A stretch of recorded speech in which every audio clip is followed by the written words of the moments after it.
Hi, everyone. Welcome. It's raining here in Austin, so I'm sorry it's kind of dark in here, but we're going to dive in and begin a series today, and I'm really excited about it. It's about how we can actually receive messages from loved ones on the other side. I'm a psychic medium. I've read for thousands of people, and so I, do this for a living. So let's help you receive the messages that you long to receive and know that your loved ones are actually always with you and that they're never far away and that we can actually learn to open our channels and receive messages more clearly. So I just finished a channeling Eric live, and there was a lot of people on it, and they're all wanting to receive messages from loved ones. And it was a lot of fun because I'm just like, going back and forth with another medium, Jennifer Doran. If you have met her, she's awesome. And we're going back and forth, pinging back and forth. And I'm like, Eric's like telling me, teach people how how to understand that they are actually receiving messages all the time. So we're going to do a series on this, and I'm going to bring in what might seem like weird exercises or things, but just try it, stick with it, and I think you'll feel a lot more confident in the coming weeks if you just stick with it. Okay, so first kind of principle here. So if you have lost a loved one and you feel like you would like to receive messages, one, it's to remember that just because we leave a physical body does not mean that we do not exist. All of the time when I'm reading, all of the time when I'm telling, delivering messages, I act as a medium, right? So I'm delivering messages. Sometimes people will say stuff like, how do you feel now that you're not here, not that you're crossed over or dead? And most of the time, spirits will respond, I am alive and well. Yesterday, I did a channeling of a Christian mystic on channeling Eric. It was very fascinating. You can check it out. And one of the things she said is that she's alive and well. So that is the first principle. And hopefully, it's a principle that brings you comfort that your loved one is alive, and not only alive, the loved one is well. Just because we leave through the physical body does not mean that we cease to exist. If that's difficult for you to wrap your mind around yet, I would encourage you just to kind of play with the idea and, stick with it. But over and over and over, they tell me, I am alive and well. So that's the first thing. Now, when we are working to or wanting to learn how to communicate with a loved one, it can feel very frustrating, especially if you are in a relationship with a person and that person departs. It can feel heartbreaking. It can feel like I can no longer talk to that person, and that breaks my heart. And I sit with people in very deep grief every day. So and I've been there myself, and I know how heartbreaking this is. But if you can remind yourself in this moment that my loved one, this person I want to talk to, my father or my brother or my best friend, is alive and well, that is really important. Okay. The second, and we're just going to do this step by step. So today, if you desire to talk to a loved one, what I want you to do is to imagine that you are opening up what I would call a channel of communication with that loved one. So, what does that mean? When we talk to a loved one, we are speaking to them through the primary way we speak to a loved one or a non-physical being. So this could be an angel, a guide. You can use this for different beings, but we do this through the process of telepathy, right? So what we're doing is we're sending out, our message, our question, and then we're receiving an answer back. Okay. What I want you to do today is when you send out that message or question, I want you to notice how that information comes in through your particular channel. Let me give you an example of what I mean by this. Okay. So pretend I have a grandmother who is crossed over and I talk to her a lot. Okay. Let's use this like kind of concrete example because I was a teacher for a long time. So I like to give like very, very concrete examples, right? So I'm asking a question to my grandmother. Okay. And then I ask her maybe a question about my life. I'm asking her for some guidance because she's very wise, some guidance or assistance in me, this YouTube channel or the process of writing, because I'm in the process of really writing a lot. And she was an English teacher, so that helps. But I'm asking, what are some things, let's just ask about writing. So what is some advice you could give or a tip that you could give for the writing process? So I just imagine you send out the question and then gently with your awareness, notice what begins to float in. So the next thing I want you to do is I want you to just to take the next thing that comes into your mind, that comes into your awareness, or that comes in as a physical sensation in your body, right? So often what we do is we will receive an answer, but the answer might come back. It will come back pretty subtly. It will come back through the non-physical senses, right? And so because we receive the answer subtly, we'll be like, oh, I didn't get anything. I'm going to dismiss it. Okay. So let's pretend I ask, a question. I send that out. And the next thing I notice is I feel like a chill, or I feel a sense of chills throughout my body. Okay. Do not dismiss the chills as information. Begin the assignment for this week, and we're going to do one every week. So subscribe, okay? Hit the notification so you can do this every week. Start to notice, okay, when I ask a question of a loved one, I receive chills. Okay. When I ask a question of a loved one, I have almost like a knowing that drops in or a sense that washes over me. Okay.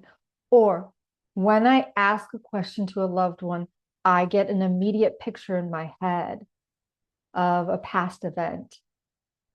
Or when I ask a question of a loved one, I hear a word in my ear. Faith is the word I hear. Okay. Okay. Notice, notice, notice. Notice if it comes subtly through a feeling sense in the body. Notice if it washes over you as chills. Notice if you feel like heat, tingling, a ringing in your ear. All of these sensations are information. Why?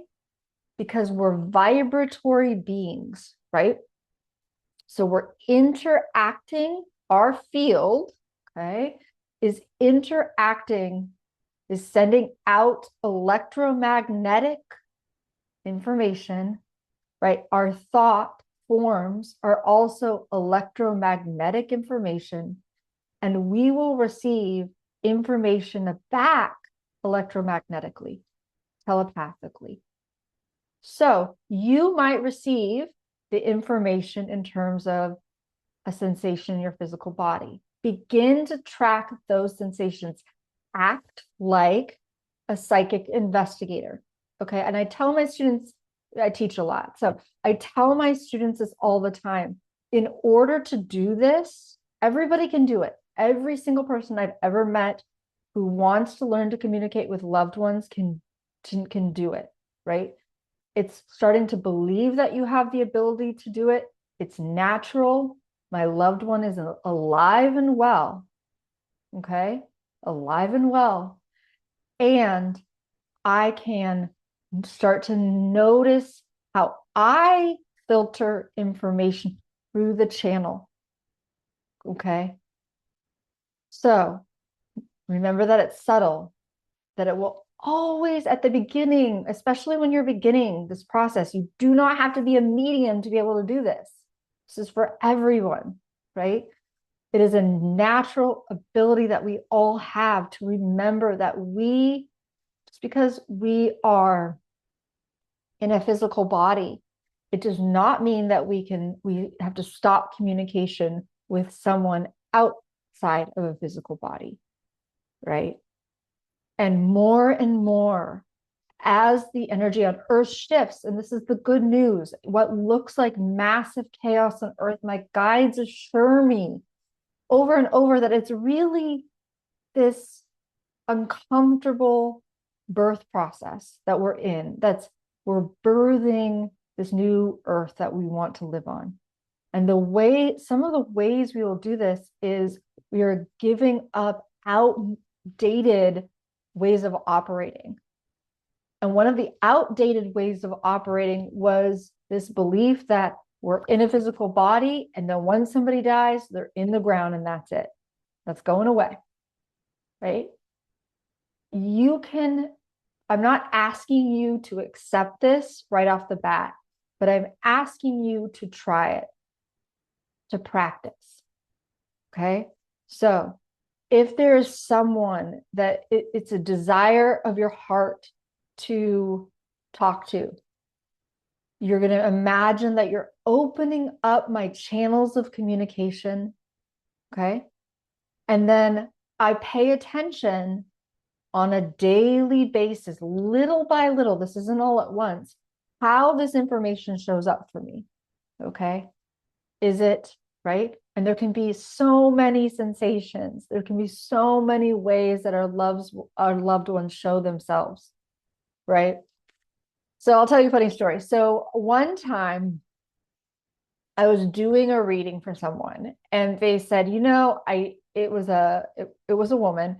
And she said, I talk to my brother all the time, but it feels like I never get anything back. And he comes in, that whack-a-mole game, and he shows me that game of playing whack-a-mole where he's like he's communicating over and over, he's answering the question, but he's like, at this point, he's like trying to hit her on the head because she feels so blocked. She doesn't believe that she's receiving messages all the time. So I started to talk to her about it, and I was like, how is this experience from you? And she's like, well, I ask questions and I don't hear anything. And I'm like, okay, let's break it down. Okay, let's break it down because everybody can do this, is my belief. That's why I'm here teaching it. We're meant to do this. We're meant to live in this way that's multidimensional, that we're meant to communicate, that the relationship, even if someone crosses over, the relationship continues in another form.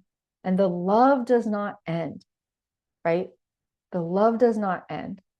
And so I started asking her questions, and she said, well, I do get there's kind of like a feeling that he's around, and I do get some chills sometimes, but then I don't really know what that means.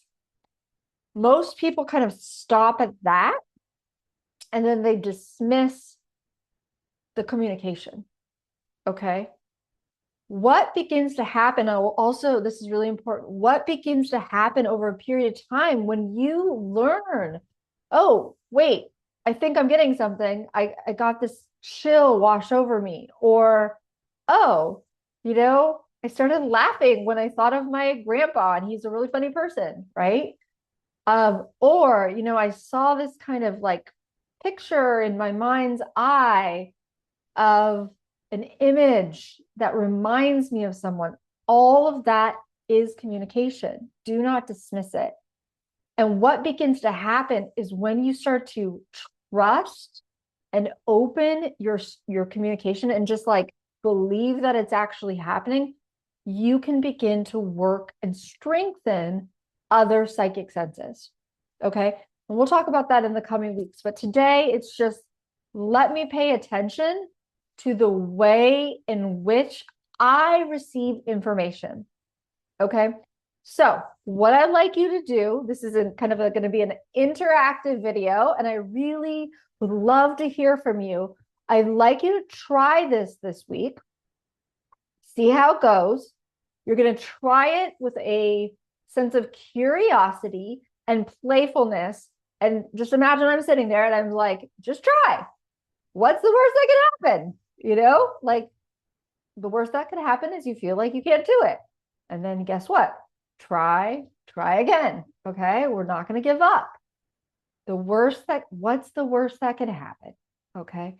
If you bring an attitude of curiosity, genuine curiosity to this, if you bring an attitude like how you felt in maybe when you were younger at one point, and they're reminding me of like being on a swing set. When you're on a swing set, when you're like, let's just imagine you're 5 or 6 years old, you're swinging in the air and you're having fun.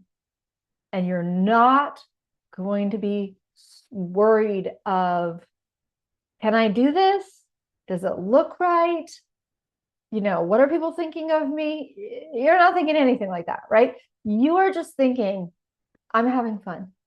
I'm in my highest curiosity. I'm playful. Now, I know that might sound strange when I'm talking about communicating with those who have crossed over. Because let's be honest, if someone's crossed over, we might feel a lot of grief still. We might feel a lot of pain about the relationship and how it was on Earth. Maybe it wasn't amazing, right? Human relationships can be tough.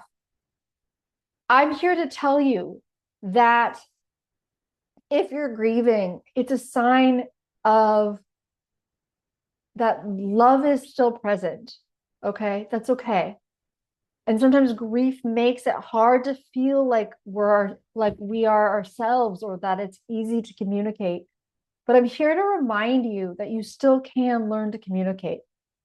So next week, I'm going to, do different videos and channelings and things like that. But next week, we're going to talk about how to communicate in dream time.